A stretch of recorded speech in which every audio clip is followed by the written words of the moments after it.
Hello बच्चों, कैसे हैं आप सभी। होप करती हूँ कि सभी बहुत अच्छे होंगे।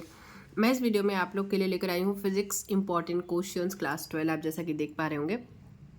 और मैं आपको बताना चाहूँगी कि इसमें जितने भी क्वेश्चंस हैं सारे के सारे क्वेश्चन आपका 2020, 22, 23 मतलब ऐसे आ चुका है ऑलरेडी। मतलब एक भी क्वेश्चन ऐसा नहीं है जो ऑलरेडी आपके एग्जाम में ना पूछा गया हो।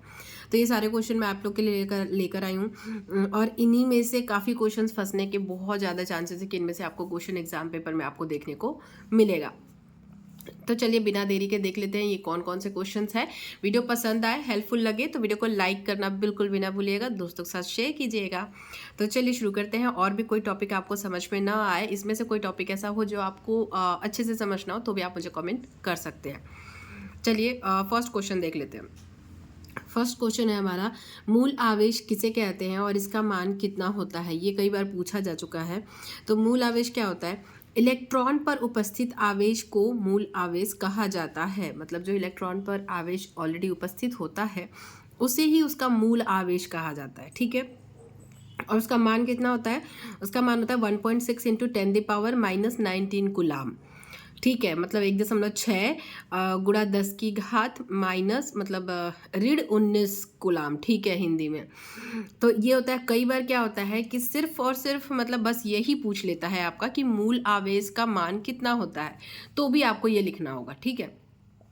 एक नंबर में मतलब विकल्पीय जो प्रश्न होते हैं आपके, बहुविकल्पीय प्रश्न, उसमें सिर्फ ये मान भी कई बार पूछ लेता है। तो इसलिए आपको मैंने ये दोनों को साथ में इंक्लूड किया है कि मूल आवेश किसे कहते हैं और इसका मान कितना होता है। तो मान होता है 1.6 इंटू 10⁻⁻19 गुलाम। ठीक है।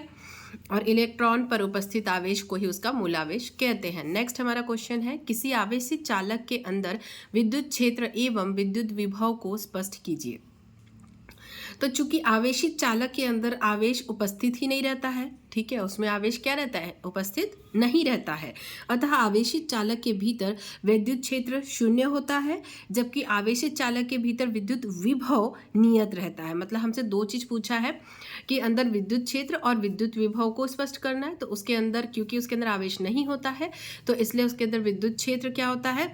शून्य होता है। और विद्युत विभव क्या होता है? नियत ही रहता है। तो इस तरीके से आपको क्वेश्चन पूछेगा और इसका आंसर आपको लिखना है और ये बहुत इंपॉर्टेंट है, ऑलरेडी पूछा जा चुका है। नेक्स्ट हमारा क्वेश्चन है, एक इलेक्ट्रॉन एक विद्युत क्षेत्र में उच्च विभव की ओर गति करेगा या निम्न विभव की ओर। ये भी पूछा जा चुका है आपका क्वेश्चन कि एक इलेक्ट्रॉन क्या एक विद्युत क्षेत्र में, जब वो विद्युत क्षेत्र में रहेगा तो उच्च विभव की ओर गति करेगा या निम्न विभव की ओर गति करेगा। तो उच्च विभव की ओर गति करेगा ऑब्वियसली, मतलब निम्न विभव की ओर नहीं करेगा, उच्च विभव की ओर करेगा, क्योंकि इलेक्ट्रॉन विद्युत क्षेत्र की विपरीत दिशा में बल का अनुभव करता है। क्या करता है? इलेक्ट्रॉन विद्युत क्षेत्र में विपरीत दिशा में बल का अनुभव करता है। ठीक है, इसलिए वो उच्च विभव की ओर गति करेगा। फिर नेक्स्ट हमारा क्वेश्चन क्या है, विद्युत क्षेत्र रेखाओं की दो विशेषताएं लिखिए। कई बार इससे रिलेटेड और भी काफ़ी क्वेश्चन बनते हैं। तो ये क्वेश्चन पहले हम देख लेते हैं कि विद्युत क्षेत्र रेखाओं की दो विशेषताएं लिखिए। ये भी ऑलरेडी पूछा जा चुका है आपका क्वेश्चन। ठीक है। तो पहला क्या है, दो विशेषताएं बोला है, मैंने तीन लिखी है, तीनों में से जो आपको याद आए वो आप लिख सकते हैं। तो पहला क्या है हमारा, ये खुले वक्र होती हैं। ठीक है। ये सदैव आवेशित पृष्ठ के लंबवत होती हैं। जो विद्युत क्षेत्र की रेखाएं होती हैं वो आवेशित पृष्ठ के लंबवत होती हैं और ये चालक के अंदर उपस्थित नहीं होती। ये चालक के अंदर उपस्थित नहीं होती। ठीक है। तो क्या क्या लिखना है कि भाई ये चालक के अंदर उपस्थित नहीं होती, ये सदैव आवेशित पृष्ठ के लंबवत होती है और ये खुले वक्र होती है। ठीक है। ये हमारा 4th नंबर क्वेश्चन हो गया। नेक्स्ट हमारा 5th नंबर क्वेश्चन, समविभव पृष्ठ की दो विशेषताएं लिखिए। तो समविभव पृष्ठ की विशेषताएं लिखने के लिए आपको पूछता है। तो पहला क्या होगा हमारा, समविभव पृष्ठ की विद्युत बल रेखाएं सदैव क्या होती है? लंबवत होती हैं। और लंबवत क्या करती हैं? काटती हैं। सदैव क्या करती है? समविभव पृष्ठ की विद्युत बल रेखाएं सदैव लंबवत काटती हैं। ठीक है। दूसरा क्या है, दो समविभव पृष्ठ कभी भी एक दूसरे को नहीं काटते हैं, अन्यथा दोनों पृष्ठों के कटान बिंदु पर विभव के दो मान होंगे जो संभव नहीं है। इसीलिए ये बोल रहा है कि क्या दो कि विद्युत बल रेखाएं सदैव लंबवत काटती हैं, ठीक है। तो वो दो समविभव पृष्ठ कभी कभी क्या होता है, एक दूसरे को नहीं काटते, एक दूसरे को नहीं काटते, ये इसलिए लिखा है क्योंकि वो तिर्यक मतलब ऐसे नहीं जाती, वो लंबवत ही रहती है और लंबवत ही काटती है आगे चल के। तो क्या होगा, अन्यथा दोनों पृष्ठों पे क्या होंगे, कटान बिंदु जो होंगे वो विभव के दो मान मतलब देंगे, दो मान हमको मिलेंगे और दो मान नहीं होता है, इसीलिए ऐसा बोल रहा है। नेक्स्ट हमारा क्या होगा, ओम का नियम लिखिए तथा धारा एवं विभवांतर के मध्य ग्राफ बनाइए। तो ये ग्राफ बना हुआ है, धारा और विभवांतर के मध्य ऐसा ग्राफ बनेगा। और ओम का नियम क्या होगा, ओम का नियम के अनुसार यदि किसी चालक की भौतिक अवस्था मतलब जैसे ताप हो गया, भौतिक अवस्था मतलब वो होता है जो विजिबल होता है, जो दिखता है, जैसे गर्म होगा पकड़ेंगे तो भाई इसका तापमान ज़्यादा है, गर्म है वो, तो वो भौतिक अवस्था होता है। तो यदि किसी चालक की भौतिक अवस्था जैसे ताप में कोई परिवर्तन नहीं होता है और उसके सिरों पर लगाए गए विभवांतर, जो उसके सिरों पर विभवांतर लगाया जाता है तथा उसमें बहने वाली धारा का अनुपात नियत होता है, ऐसा ओम का नियम कहता है। क्या कहता है कि यदि किसी चालक की भौतिक अवस्था ताप में कोई परिवर्तन न हो तो उसके सिरों नहीं हो तो क्या होता है, उसके सिरों पर लगाए गए विभवांतर तथा उसमें बहने वाली धारा का अनुपात जो होता है वो ऐसा नियत होता है, इसीलिए ये ग्राफ बना के बताया है। नेक्स्ट इसी से रिलेटेड, ओम के नियम से रिलेटेड क्वेश्चन है कि ओम के नियम की कोई दो सीमाएं लिखिए। तो सीमाएं क्या होंगी, ओम का नियम केवल धात्विक चालकों के लिए सत्य है, यह नियम केवल नियत ताप पर लागू होता है। क्या क्या है सीमाएं, कि यह केवल धात्विक चालकों के लिए सत्य है, और दूसरा क्या है, यह नियम केवल नियत ताप पर लागू होता है। नेक्स्ट हमारा क्वेश्चन है 8 नंबर, विद्युत सेल किसे कहते हैं, उदाहरण दीजिए। तो विद्युत सेल क्या होता है, विद्युत सेल एक ऐसी युक्ति है जो रासायनिक ऊर्जा को विद्युत ऊर्जा में परिवर्तित करके किसी परिपथ में आवेश के प्रवाह को निरंतर बनाए रखती है। क्या करता है, विद्युत सेल एक ऐसी युक्ति है जो रासायनिक ऊर्जा को क्या करता है, विद्युत ऊर्जा में परिवर्तित कर देता है, और परिवर्तित करके क्या करता है कि किसी परिपथ में आवेश के प्रवाह को निरंतर मतलब उसमें प्रवाह आवेश का होता रहे, तो ये काम कौन करता है, विद्युत सेल करता है। इसका उदाहरण क्या होगा, शुष्क सेल, ठीक है। उदाहरण आपको पूछता है 2 नंबर में भी। तो चालक, नेक्स्ट हमारा क्वेश्चन क्या है, तो नेक्स्ट हमारा क्वेश्चन है चालक के प्रतिरोध एवं विशिष्ट प्रतिरोध में तुलना कीजिए। तो चालक का प्रतिरोध एवं विशिष्ट प्रतिरोध में तुलना हम करेंगे।